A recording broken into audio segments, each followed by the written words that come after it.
everyone, welcome to my YouTube channel Ashish Nigam Maths and English Tutorials. In last video we have completed the second chapter of class 10th, that was polynomial.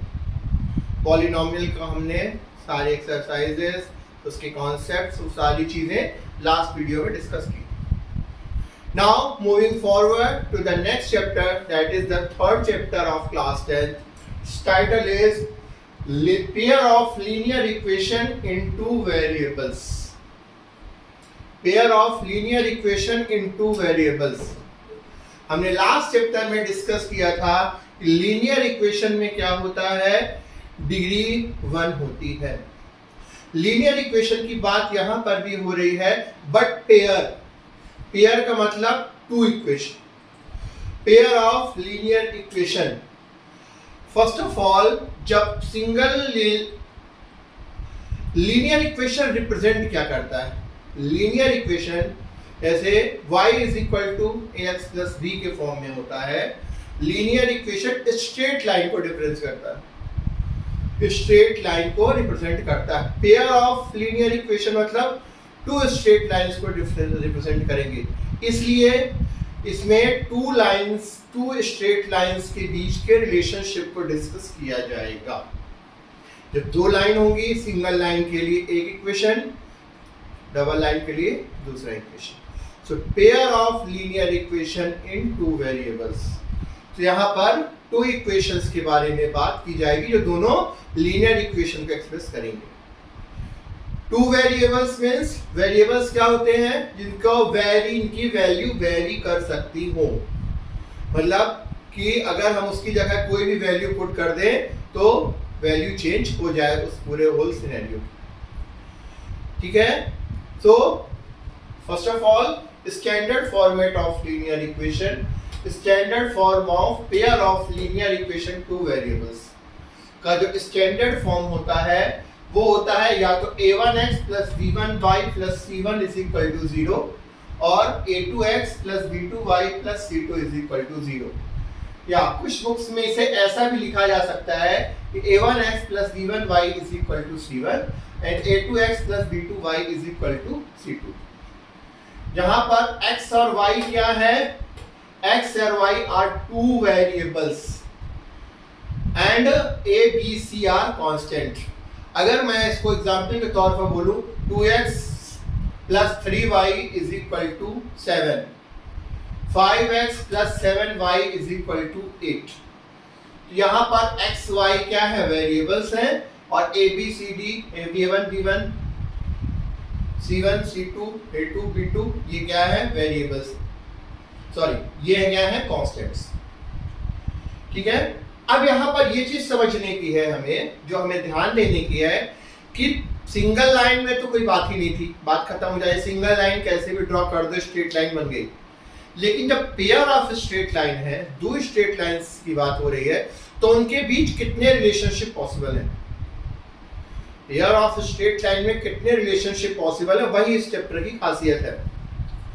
पहली बात क्या हो सकता है? दोनों lines एक दूसरे को इंटरसेक्ट करें. इंटरसेक्टिंग लाइन पहला, एक दूसरे को क्रॉस करेंगी. और क्रॉस कितने पॉइंट पर करते हैं? एक ही पॉइंट पर कर सकती हैं two lines, two straight lines. दूसरा क्या हो सकता है? Both the lines are parallel to each other. दोनों एक दूसरे के पैरेलल हो, नेवर इंटरसेक्ट ईच अदर. तीसरा क्या हो सकता है? एक के ऊपर से एक चली जाए, कोइंसिडेंट लाइन, एक जाए उसके ऊपर से दूसरी चली जाए. So three scenarios are possible in terms of straight pair of straight lines. तो यही चीज, ये जो इक्वेशन है इस फॉर्म का, ये क्या रिप्रेजेंट करता है? स्ट्रेट लाइन को रिप्रेजेंट करता है. So टू स्ट्रेट लाइंस के बीच में रिलेशनशिप होती है, वो हम थोड़ा सा समझते हैं. पहला क्या है? इनके बीच में थ्री रिलेशनशिप पॉसिबल है. कब कैसे होते हैं, ये कंडीशन हमें समझना बहुत जरूरी है इस चैप्टर के लिए. इंटरसेक्टिंग लाइन, टू लाइंस कब इंटरसेक्ट करती हैं? Intersecting line means like this. एक कॉमन पॉइंट है, बाकी कुछ भी नहीं. तो a1 upon a2 does not equal to b1 upon b2. a1 upon a2 does not equal to, a1 क्या है? पहले में x का कोफिशिएंट x a2 क्या है, दूसरे में x का कोफिशिएंट। सिमिलरली b1 क्या है, फर्स्ट में y का कोफिशिएंट और दूसरा क्या है, b2 क्या है, y का कोफिशिएंट। ये डिपेंड करता है, कुछ भी हो सकता है according to the situation, according to the equation I should say. a1 upon a2 does not equal to b1 upon b2, तो क्या मिलता है, exactly one solution means unique solution. Exactly one solution का मतलब two pair of linear equation को अगर solve किया जाएगा तो x का भी केवल एक ही वैल्यू मिलेगी और y की भी एक ही वैल्यू मिलेगी, क्योंकि टू इक्वेशंस हैं इसलिए टू वेरिएबल्स हैं। जब लीनियर इक्वेशन होता था वन वेरिएबल तो ax plus y is equal to ax plus b एक सिंगल इक्वेशन था, ठीक है। यहाँ पर दो हैं तो यहाँ पर हमें दो वेरिएबल मिलेंगे, दो वेरिएबल है तो दो आंसर मिलेंगे, तो दोनों क्या होंगे, एग्जैक्टली वन सॉल्यूशन। x और y का एक ही पेयर हमें मिलेगा, x और y, x की एक वैल्यू y की एक वैल्यू, द इंटरसेक्टिंग लाइन होती है। तो उसकी कंडीशन क्या है, a1 upon a2 does not equal to b1 upon b2। Now coincident line मतलब एक लाइन गई और उसी के ऊपर से दूसरी लाइन चली गई, ऐसा कब होगा, a1 upon a2 is equal to b1 upon b2 is equal to c1 upon c2। इसका और भी बोलो ऐसा कैसे हो सकता है, we will come to know and when we will solve the exercise। कई ऐसे एग्जांपल आपको मिलेंगे जहां आपको समझ में आएगा a1 upon a2 is equal to b1 upon b2 is equal to c1 upon c2। फिर भी किसी के मन में डाउट हो, चलो एक एग्जांपल लेते हैं। मैं एग्जांपल बोलूं 2x plus 3y is equal to 4 और दूसरा सेंटेंस बोलूं 4x plus 6y is equal to 8। a1 upon a2 क्या आया, 2 upon 4 1 upon 2। b1 upon b2 क्या आया, 3 upon 6 यानी कि 1 upon 2। c1 upon c2 क्या आया, 4 upon 8 यानी कि 1 upon 2। तो तीनों क्या हो गया, equal 1 upon 2 1 upon 2 1 upon 2 means a1 upon a2 is equal to b1 upon b2 is equal to c1 upon c2। Means अगर तो उसमें हमें क्या मिलेगा, कोइंसिडेंटल लाइन। तो इस कंडीशन में क्या मिलेंगे, इनफाइनाइटली मेनी सॉल्यूशंस। इसमें यूनिक सॉल्यूशन था, इसमें हर पॉइंट में एक सॉल्यूशन होगा, इनफाइनाइट मेनी सॉल्यूशंस। नेक्स्ट है last parallel lines. Parallel lines मतलब कभी इंटरसेक्ट ना करें। a1 upon a2 is equal to b1 upon b2 does not equal to c1 upon c2। a1 upon a2 is equal to b1 upon b2 does not equal to c1 upon c2। पहले दोनों equal हो लेकिन तीसरा ratio equal ना हो, इस condition में parallel lines होती है। और पैरेलल लाइंस सब जब होती हैं तो कभी इंटरसेक्ट कर ही नहीं सकती, so there will be no solution. अब सवाल ये पैदा होता है मन में कि सॉल्यूशन है क्या, x और y की वो वैल्यू जो दोनों पेयर ऑफ लीनियर इक्वेशन को सेटिस्फाई करे वो कहलाएगा उस पेयर ऑफ लीनियर इक्वेशन दोनों का सॉल्यूशन। इसको भी सेटिस्फाई करे और दूसरे वाले को भी सेटिस्फाई करे। तो इंटरसेक्टिंग लाइन में देखिए यहाँ पर एक सिंगल पॉइंट ही मिलेगा जो इस लाइन में भी होगा इस लाइन में भी होगा, वो यूनिक पॉइंट इन दोनों इक्वेशन को सेटिस्फाई करेगा। और वो कब मिलेगा, a1 upon a2 does not equal to b1 upon b2 के सिनेरियो। कोइंसिडेंटल लाइन हर पॉइंट दोनों में कॉमन है, तो किसी भी पॉइंट को लोगो दोनों एक ही दूसरे को कोइंसिडेंटल है, इसलिए ये ऐसा होगा। पैरेलल लाइन में कोई भी पॉइंट ले लो, they will not satisfy each other, इसलिए ये कॉमन सिनेरियो होता है which we need to remember. इससे related MCQs, one word questions, true false के टर्म में कई बार पूछे गए, ठीक है, ये हमें दिमाग में रखना है। वन मोर थिंग, एक अक्सर एक कॉमन सी चीज पूछी जाएगी आने वाले एक्सरसाइज में। एक बात होती है कंसिस्टेंट और इनकंसिस्टेंट। लीनियर इक्वेशन के टू पेयर्स दिए हुए हैं, अक्सर पूछा जाता है बताओ कौन सा कंसिस्टेंट है कौन सा इनकंसिस्टेंट। तो सॉल्व करते हैं कैसे वो तो हम देखेंगे, लेकिन मैं आपको ओरली कुछ बता दूं।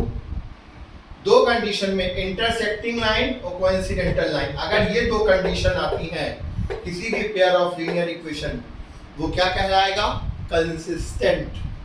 Consistent means such pair of linear equation which gives solutions, जो कि सॉल्यूशन देता हो। डजंट मैटर कि वो एक देता है कि इनफाइनाइटली मैनी सॉल्यूशन देता है, जो भी सॉल्यूशन देता हो पेयर ऑफ लीनियर इक्वेशन वो कहलाते हैं क्या, कंसिस्टेंट। और जो कोई सॉल्यूशन ना देता हो, नो सॉल्यूशन, इस कंडीशन में अगर कोई भी ऐसी कंडीशन मिलती है a1/a2 is equal to b1/b2 does not equal to c1/c2, in that case इसे क्या कहेंगे, इनकंसिस्टेंट। ये इनकंसिस्टेंट की कंडीशन भी है और ये दोनों कंसिस्टेंट की कंडीशन भी है। हालांकि एक्सरसाइज में हम क्वेश्चंस करेंगे, then we will come to know how it is gonna be done. Okay, I hope आपको ये समझ में आ रहा होगा। अब थोड़ा सा आगे बढ़ते हैं। इक्वेशंस हैं तो इनका सॉल्यूशन भी होगा। सो पेयर ऑफ लीनियर इक्वेशंस को सॉल्व करने की 4 मेथड्स थी मैंने क्यों बोला, इनफैक्ट बोलना चाहिए है, एक हमारे कोर्स से हटा दी गई है। फिलहाल मैंने चारों को मेंशन करना जरूरी समझा कि आपको एटलीस्ट नेम तो पता हो। फर्स्ट होती है graphical representation method. There are 4 methods of solving pair of linear equation in 2 variables. First one is graphical representation method. Graph में रिप्रेजेंट करके 2 लाइंस को शो करके रिजल्ट देना वो ग्राफिकल रिप्रेजेंटेशन मेथड कहलाती है। दूसरी होती है सब्स्टिट्यूशन मेथड, ठीक है। थर्ड होती है elimination method. And last but not the least method is cross multiplication method. This method is not in your syllabus now. इस मेथड को हटा दिया गया है कोर्स से। हमारी एक्सरसाइजेस बेसिकली एग्जाम में 1, 2 and 3 मेथड से ही आता है और इन चारों से रिजल्ट हमें सेम मिलेगा, ठीक है। सो हम graphical representation, substitution method, elimination method करेंगे। फर्स्ट एक्सरसाइज जो चैप्टर 3.1 है, that is completely based on graphical representation method and using these particular rules. Then further in next exercise we will do substitution and elimination method in combination of both. Okay, are you getting my point? So please इसे note कर ले और take it screenshot.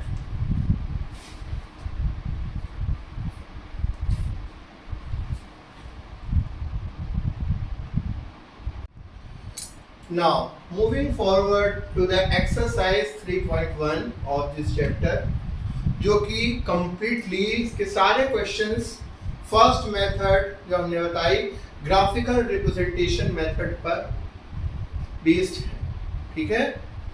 Graphical representation method graph के linear equation से की help से कैसे graph में लाइन रिप्रेजेंट करते हैं, ये आई थिंक हम क्लास 9 में भी पढ़ चुके हैं। बट डिफरेंस केवल यहाँ पर इतना है, पहले हमने सिंगल लाइन को ड्रॉ करना सीखा था, अब उसी ग्राफ में 2 lines in a same graph हमें करना है। सो कुल मिलाकर जो प्रोसेस हम क्लास 9 से सिंगल इक्वेशन के लिए परफॉर्म करते थे, अब वही चीज 2 बार परफॉर्म करेंगे, otherwise there is nothing extraordinary in it. और अकॉर्डिंग टू द क्वेश्चन वो चीज हमें मिल जाएगी इंटरसेक्टिंग लाइन के टर्म में या पैरेलल लाइन के टर्म में और कोइंसिडेंटल लाइन के टर्म में, ठीक है। जैसे इसमें बोला है कि form the pair of linear equation in the following problem. यहाँ पर प्रॉब्लम दे दी गई है क्वेश्चन के तौर पर, 2 दिए गए, एक आपका सेकंड आप एज ए होमवर्क करेंगे, फर्स्ट में आपको समझाता हूँ। सो प्रॉब्लम दे दी गई है, इसको आप कह रहा है कि पहले लीनियर इक्वेशन में कन्वर्ट करो। लीनियर इक्वेशन में कन्वर्ट करने के बाद उसका आप सॉल्यूशन निकालो बाय ग्राफिकल रिप्रेजेंटेशन मेथड। आने वाली मेथड्स अपकमिंग एक्सरसाइजेस में होंगी, लेकिन यहां पर बोल दिया है कि ग्राफिकल रिप्रेजेंटेशन मेथड से आपको करनी है, तो वो हमें करनी है। सिचुएशन क्वेश्चन की क्या दी गई है, देखिए 10 students of class 10 took part in maths quiz। Class 10 के 10 बच्चों ने मैथ्स के क्विज में पार्टिसिपेट किया। If the number of girls is 4 more than the number of boys, जो क्लास में लड़कियों की संख्या है वो लड़कों की संख्या से 4 अधिक है। Find the number of boys and girls, तो बताओ कितने लड़के लड़कियों ने पार्टिसिपेट किया। First of all number of students कितने हैं, टोटल 10। क्लास में स्टूडेंट्स कितने होंगे, बॉयज और गर्ल्स मिलाकर। सो उसी हिसाब से पहले हम एज्यूम करेंगे let the number of girls be x and number of boys be y according to question. So question में बोल रहा है कि स्टूडेंट्स कितने हैं, 10। So according to the question students में लड़के लड़कियां दोनों कंबाइंड होते हैं। There is no gender discrimination in terms of students. So x + y = 10, ये हमें अकॉर्डिंग टू क्वेश्चन ही मिला। फिर क्वेश्चन में बोला है कि जो लड़कियों की संख्या है लड़कों की संख्या से 4 अधिक है। सो नंबर ऑफ गर्ल्स कितना माना है हमने, x, तो y लड़कों से 4 अधिक है। सो x = y + 4। सो दूसरा इक्वेशन x - y = 4 बन गया। इधर ले आए, ट्रांसपोज कर दिया y को इधर। तो देखो ax + b, a1x + b1y + c1 = c1, a2x + b2y = c2। Plus minus matter नहीं करता, प्लस माइनस दोनों को। ये दो इक्वेशन बन गए। अब इन दोनों लीनियर इक्वेशंस को हमें ग्राफ में शो करना, बहुत ही सिंपल है। इसे प्लीज आप लोग ग्राफ पेपर में करेंगे, it would B for more appropriate and accurate. और क्लास 9 में आप लोगों ने किया है, बहुत अच्छे से किया है। It is not going to be a huge challenge for you guys, I am sure about it, but it should be revised. That's what I am doing. यहां पर कैसे करना है, यही क्वेश्चन आपको मिलता है x + y = 10। इसको आपको ग्राफ में रिप्रेजेंट करना है, तो सॉल्यूशन के बारे में सोचते हैं। सो x = 10 - y हो जाएगा। अब ऐसा ब्लॉक बना लेते हैं, एक में x, एक में y और 3 स्लॉट्स हैं। मिनिमम हमें 3 पॉइंट्स x के 3 पॉइंट y के निकालने हैं, जिससे कि वैसे दो में भी लाइन बन जाती है, लेकिन मिनिमम 3 निकाल लेते हैं। अब हम ये कैसे निकाल लिए, कुछ भी आप पुट करके निकाल सकते हो एज पर योर कन्वीनियंस। मैंने यहाँ पर y = 5 पुट किया, y = क्या पुट किया, 5। सो 10 - 5 क्या जाएगा, 5। तो x की जगह क्या आ गया, 5। y = आप 5 पुट करोगे तो ऑटोमेटिकली यहाँ पे सॉल्व करने पर x = ये टेबल ये बता रही है, कोई भी आप वैल्यू रख सकते हो। आपको 5 अच्छी नहीं लगती, 6 रख दो, 7 रख दो, 8 रख दो, ये कोई रखने वाली बात नहीं है। It's up to you. बस आप ऐसी वैल्यू ले जिसे आप ग्राफ में विद कन्वीनियंटली एक्सप्रेस कर सको, बस इट्स अप टू यू। जो भी रखोगे पॉइंट, उसके हिसाब से y निकालोगे, x y का जो पेयर बनेगा वो लाइन को सेटिस्फाई करेगा। मैंने जो लिया मैं वो बता रहा हूँ। y = हमने लिया 5, सॉल्व करने पर 10 - 5 = 5, x = 5 आ गया। फिर y = लिया 6, ठीक है, y = लिया 6, तो 10 - 6 = x में क्या आ गया, 4, यहाँ पे 4 लिख दिया। अगेन अब क्या लिया, y = लिया 4, तो 10 - 4 = 6। हमें पता है कोऑर्डिनेट्स कैसे बनते हैं, x और y का पेयर बनता है, तो x y का पेयर बन गया। तो पहला कोऑर्डिनेट हुआ इसका 5 5, फिर 4 6 का दूसरा हुआ 4 6, तीसरा हुआ 6 4 का 6। Got it? ये हमें 3 पॉइंट्स मिल गए। अब ये क्लास 9 में हम होते तो इसको सीधे ग्राफ में रिप्रेजेंट कर देते, लेकिन यहाँ पर 2 इक्वेशंस है, तो हमें दूसरे इक्वेशन के भी सेम प्रोसेस अप्लाई करनी पड़ेगी। तो सेकंड क्या था, x - y = 4, x = 4 + y। Same इसी तरह ब्लॉक बना लिया। y = 1 पुट किया तो 4 + 1 5 आ गया। y = 0 पुट किया, 4 + 0 4 आ गया। y = -1 पुट किया तो 4 - 1 3 आ गया। What we got?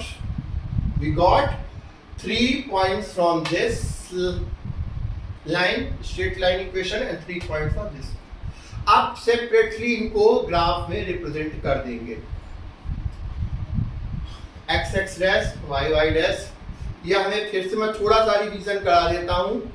ये कहलाता है फर्स्ट क्वाड्रेंट, इसको कहते हैं सेकंड क्वाड्रेंट, इसको कहते हैं थर्ड क्वाड्रेंट, इसको कहते हैं फोर्थ क्वाड्रेंट। फर्स्ट क्वाड्रेंट में x और y दोनों प्लस होते हैं, यहाँ पर प्लस प्लस, x का क्वाड्रेंट भी प्लस होगा, y का क्वाड्रेंट भी प्लस होगा। फिर सेकेंड क्वाड्रेंट में देखिए क्या होता है बच्चों, सेकेंड क्वाड्रेंट में माइनस एक्स माइनस का होता है और x माइनस का होता है और y प्लस का, यहाँ पर माइनस प्लस होता है। फिर we comes to the third quadrant, third quadrant में x y दोनों माइनस में होते हैं, ये look at this minus and this is also minus.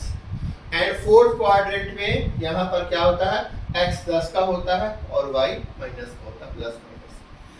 ये बात ध्यान रखें, कई बार बच्चे कंफ्यूजन है 1 2 3 4, नहीं, this is first quadrant, second quadrant, third quadrant and fourth quadrant। तो और ये quadrant जहां पर इसको कहते हैं origin, O, कैपिटल O, इसका जो कहना चाहिए कोऑर्डिनेट्स होते हैं वो 0,0 दिए जाते हैं, x से भी 0, y से भी 0,0। ये आपको आई होप कि पता है, लेकिन फिर भी बताना जरूरी है, तो आई एम जस्ट रिवीजिंग। अब सिंपलीफाई हम एक तरफ से लाइन को पकड़ते हैं, इन कोऑर्डिनेट्स को पहले 5,5 रिप्रेजेंट कैसे करते हैं। 5 पहला कोऑर्डिनेट हमेशा x को रिप्रेजेंट करता है, दूसरा y को। x मतलब x में डिस्टेंस देखो 5, तो ये 5 तक गया प्लस 5। फिर दूसरा क्या है, दूसरा ही 5, तो ये y यानी ऊपर की तरफ 5, तो ये this point is here, so this will represent what, ये पॉइंट शो कर रहा है क्या हमारा 5,5, ये पॉइंट हमारा हो गया क्या 5,5। ओके, नाउ सेकेंड इज 4,6, ये हुआ 4 और ये गया 6, ये 4 और ये 6, ये हो गया दूसरा पॉइंट इस लाइन का 4,6। तो यहाँ पर डॉट बनाकर वो लिख दिया। फिर क्या 6,4, 6 ये गया और ये आया 4, तो यहाँ पर आ गया 6,4। इसे आप ग्राफ बिल्कुल ऐसे ही बनाएंगे, it would be more clear than over here, ठीक है, क्योंकि बोर्ड में थोड़ा सा ग्राफ जैसी एक्यूरेसी लाना, you know, it is quite difficult. Paper में फिर भी मेजरमेंट करके बनाएंगे। जब आप इनको बनाएंगे, इनको इक्वल डिस्टेंस में रखकर ग्राफ में बनाओगे तो कोई प्रॉब्लम ही नहीं है, अपने हिसाब से ब्लॉक बिल्कुल परफेक्ट आता है, जस्ट राइट। अभी आपको सिर्फ एक जो आपका बताया जा रहा है, जो आप ऑलरेडी जानते हो, कर चुके हो, बस उसका रीजन कैसे आपको कैसे करना है। तो ये 3 पॉइंट्स हमें मिल गए, इन 3 पॉइंट्स को मिलाती हुई लाइन ड्रॉ कर दी स्केल से, ठीक है। Same thing now we will apply for these 3 points. 5,1, 5,1 यहाँ पे आया, फिर ये आया 5,1। 4,0, 4,0 यहाँ पर और इसमें ही रहेगा, एक्सिस पर ही, क्योंकि 0 ऊपर जा ही नहीं सकता है, y का 0 है, 4,0।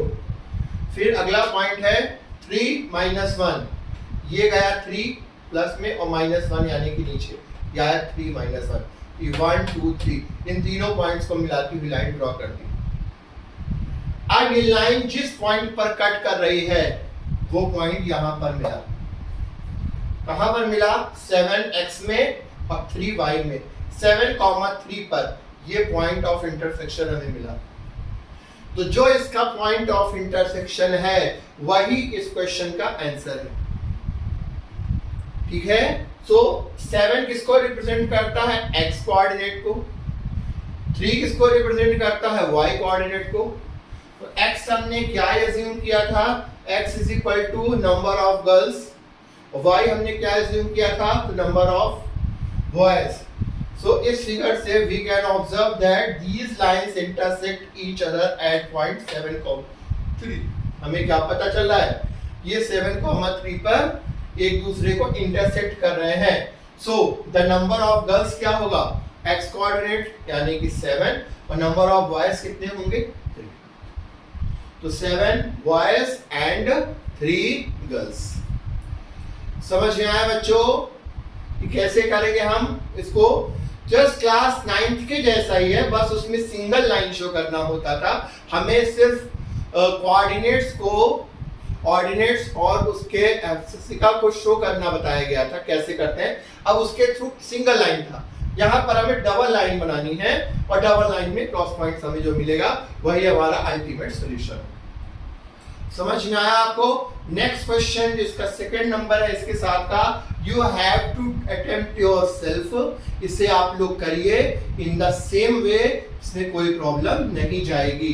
ग्राफ बनाना आप लोग कर चुके हैं, ये बहुत इजी है, एक दो बार से ग्राफ पेपर में प्रैक्टिस करिए, बिल्कुल आपको पेंसिल का यूज करके प्रॉपर पॉइंट आउट के साथ बिल्कुल क्लियर कट बनेगा।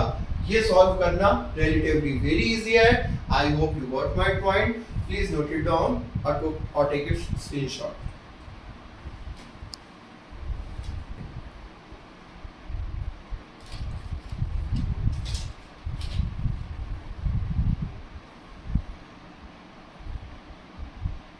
Now, students, after the first question, now the second question is जो related to जो condition हमने निकाली थी A1 upon A2, B1 upon B2, C1 upon C2, intersecting line, coincidental line और parallel line से related। अब उससे related next question है, वो देखिए आपके सामने। On comparing the ratios A1 upon A2, B1 upon B2 and C1 upon C2, A1 upon A2, B1 upon B2 और C1 upon C2 को कंपेयर करना है हमें, ठीक है, और हमें दो इक्वेशन दिए गए हैं और उसके थ्रू हमें बताना है कि ये इंटरसेक्टिंग पेयर है, लाइन है कि पैरेलल है कि कोइंसिडेंट, ठीक है, ये हमें कुल मिलाकर यहाँ पर आइडेंटिफाई करना है। यहाँ पर हमें उस रूल्स की जरूरत पड़ेगी जो हमने ऑलरेडी डिस्कस किया हुआ है। Now equation is given 5x minus 4y plus 8 is equal to 0, second 7x plus 6y minus 9 is equal to 0।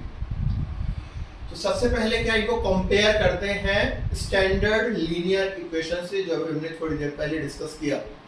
तो comparing these equations with a1x plus b1y plus c1 is equal to 0 and a2x plus b2y plus c2 is equal to 0। so a1 की जगह क्या है, देखो 5, B1 की जगह है -4, C1 की जगह क्या है 8, सिमिलरली A2 की जगह क्या है 7, B2 की जगह क्या है 6 और C2 की जगह क्या है 9। So A1 upon A2 is equal to हो गया 5 upon 7, B1 upon B2 is equal to -4 upon 6 यानी कि -2 upon 3। हमें सबसे पहले A1 upon A2 और B1 upon B2 निकालना है। अगर ये दोनों इक्वल हैं तब C1 upon C2 निकालिए, अगर ये दोनों अनइक्वल आते हैं तो हमें C1 upon C2 निकालने की जरूरत नहीं है। पहले क्वेश्चन में बोला गया है तो क्या, क्योंकि हमारा पहला ही रूल क्या कहता है, A1 upon A2 does not equal to B1 upon B2, 5 upon 7 -2 upon 3 equal तो हो नहीं सकते। यहाँ पर हमें क्या रिजल्ट मिला, since A1 upon A2 does not equal to B1 upon B2, hence the lines representing the given pair of equations have a unique solution। क्या हो गया, यूनिक सॉल्यूशन होता है A1 upon A2 does not equal to B1 upon B2, अभी हमने थोड़ी देर पहले discuss किया था उसे, ठीक है। सो इसलिए इसमें क्या होगा, unique solution. So the pair of lines intersecting at a, ये जो पेयर ऑफ लाइन दिए गए हैं इनको अगर हम ग्राफ में रिप्रेजेंट करें जैसा हमने किया है, सो हमें क्या मिलेगा, इंटरसेक्टिंग लाइन। अगर किसी को इस बात पे डाउट हो तो आप ग्राफिकल रिप्रेजेंटेशन कर सकते हैं जैसा हमने लास्ट क्वेश्चन में किया। सो ये इंटरसेक्टिंग लाइन बिना सॉल्व किए पता चल गया रूट को जाने से। आया समझ में, ठीक है। इसका नेक्स्ट देखते हैं, क्योंकि इसमें हमें सारों सभी रूल्स की प्रैक्टिस हो जाएगी कि how it is applied. Next is 9x plus 3y plus 12 is equal to 0, 18x plus 6y plus 24 is equal to 0, ठीक है। इसको क्या करेंगे, comparing these equations with same like this, a1x plus b1y plus c1 is equal to 0, a2x plus b2y plus c2 is equal to 0, ठीक है। सो हमें क्या मिला, a1 is equal to 9, b1 is equal to 3, c1 is equal to 12. Similarly, a2 is equal to 18, b2 is equal to 6 और c2 is equal to 24. So what we get, a1 upon a2, 9 upon 18 means 1 upon 2, 9 1 जा 2, 9 2 जा 18, similarly v1 upon v2 3 upon 6 यानी कि 1/2। Again ये दोनों same आ गए तो हमें c1 upon c2 निकालना होगा। c1 upon c2 is equal to 12 upon 24 1 upon 2। सभी का रिजल्ट क्या मिला, सभी रेशियोज का 1/2। सो a1 upon a2 is equal to b1 upon b2 is equal to c1 upon c2। Condition क्या थी, अगर ये तीनों रेशियोज इक्वल हो इन दैट केस क्या होता है, then that is coincidental line, infinite many solutions. Hence, the lines representing the given pair of equations are coincident। coincident को शो करेंगे, एक के ऊपर एक लाइन जाएगी। Hence, there are infinite possible solutions for the given pair of equation। इसलिए जो pair of equation दिया गया है इसमें क्या होगा, infinite many solutions होंगे और ये क्या होंगी, coincidental line। So हमें a1 upon a2 जिसमें b1 upon b does not equal to आया, so intersecting line unique solution. यहाँ पर हमें रिजल्ट क्या मिला, a1 upon a2 b1 upon b2 c1 upon c2, so coincidental line infinite many solution। इसी प्रकार अगले क्वेश्चन में most probably a1 upon a2 is equal to b1 upon b does not equal to c1 upon c2 आ जाए, तो यहीं पर इतना लिखकर क्या कह देंगे, no solution, their lines will be parallel। बिल्कुल सिंपल है, बहुत ध्यान से समझिए, बस एक बार समझ लीजिए कि कभी नहीं भूलने वाला, ठीक है। इसे यू कैन नोट और take screenshot of this, then we will continue.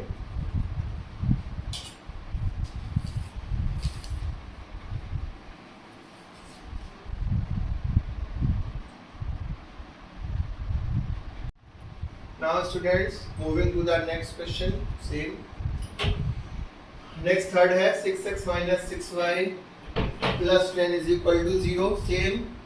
2x minus y plus 9 is equal to 0, same चीज उसी में करनी है। Comparing a1x plus c1y plus c1 is equal to 0, a2x plus c2y plus c2 is equal to 0, a1 is equal to 6, b1 is equal to minus 3, c1 is equal to 10। Similarly, a2 is equal to 2, b2 is equal to minus 1, c2 is equal to 9। So a1 upon a2 6 upon 2 यानी कि 3, b1 upon b2 minus 3 upon minus 1 यानी कि 3। यहाँ पर हमें c1 upon c2 निकालना पड़ेगा क्योंकि दोनों सेम आ गए हैं, तो c1 upon c2 10 upon 9। तो यहाँ से हमें देखो बच्चों क्या रिजल्ट मिला, a1 upon a2 is equal to b1 upon b2 but does not equal to c1 upon c2। So इस कंडीशन में क्या होता है, represents parallel lines, और पैरेलल लाइन में क्या होता है, नो सॉल्यूशन, ठीक है, क्योंकि कभी इंटरसेक्ट होगी नहीं, टच होगी नहीं। तो hence the lines representing the given pair of equations are parallel, क्योंकि ये पैरेलल है तो ईच अदर इस कंडीशन से हमें पता चल गया। So these lines will never intersect each other, इसलिए ये लाइंस कभी भी एक दूसरे को इंटरसेक्ट नहीं करेंगी, और there is no possible solution for the given pair of linear equation। इसलिए इन दिए गए linear equation, pair of linear equation का कोई भी पॉसिबल सॉल्यूशन नहीं होगा, ठीक है, समझ में आया सभी को, ठीक। अब moving to the next question, that is, हम इसके बारे में मैंने थोड़ा सा कुछ मिनट्स पहले डिस्कस किया था। On comparing the ratio, same इसी तरह a1 upon a2 b1 upon b2 c1 upon c2 आप निकालिए given pair of linear equations में, और बताइए वो कंसिस्टेंट है या इनकंसिस्टेंट। मैं फिर से रिपीट कर दूं, a1 upon a2 is equal to b1 upon b2 c1 upon c2 means no solution, does not equal to c1 upon no solution। ये कंडीशन में ही केवल इनकंसिस्टेंट होगा, बाकी दोनों कंडीशन में a1 upon a2 does not equal to b1 upon b2 आ जाए तो भी वो कंसिस्टेंट होगा, क्योंकि उसमें हमें क्या पॉइंट मिल रहे हैं और सॉल्यूशन मिलते हैं, और a1 upon a2 is equal to b1 upon b2 is equal to c1 upon c2। दूसरी कंडीशन में भी हमें इनफाइनाइट मैनी सॉल्यूशंस मिलते हैं। सो नो सॉल्यूशन के केस को छोड़कर बाकी दोनों हमेशा कंसिस्टेंट होंगे, या आप दिमाग में रख लो, बहुत इजी है, कैसे करना है थोड़ा सा देख लेते हैं, इसके बारे में मैंने कुछ मिनट पहले डिस्कस किया। दिस इज गिवन, बोला है बताओ ये कंसिस्टेंट है कि इनकंसिस्टेंट, ये अक्सर 2 नंबर में पूछा जाता है। क्लियरली a1 अपान a2 निकाले 3 अपान 2, b1 अपान b2 2 अपान -3 यानी कि -2 अपान 3। c1 अपान c2 निकालने की जरूरत इसलिए नहीं, कहीं पता चल गया कि दोनों इक्वल नहीं है। तो यहाँ पर क्या रिजल्ट मिला, a1 upon a2 does not equal to b1 upon b2, so these lines equations are intersecting line. These linear equations are showing what? Intersecting line. Intersecting line at a one point, so given pair of linear equation is consistent. So ये क्या होंगे? Consistent. समझ में आया? We are very close to Holi, so happy Holi to all my students and all my well-wishers. Everybody be safe, sound, and enjoy your Holi with your family, and keep learning and keep in touch with everyone whom you love and who loves you at the same time. So from my side, I wish you all happy Holi. I thought we should change something. पढ़ाई तो चली रही है, थोड़ा सा कुछ बातें हल्की सी इधर की भी हो जाए। आप सभी को होली की हार्दिक शुभकामनाएं। सभी YouTube फैमिली से जो पर्सनली भी मुझसे जुड़े हैं और जो मेरे स्टूडेंट्स हैं, जो फैमिली दिनों दिन ग्रो कर रही है और हम सभी बहुत अच्छे से पढ़ेंगे।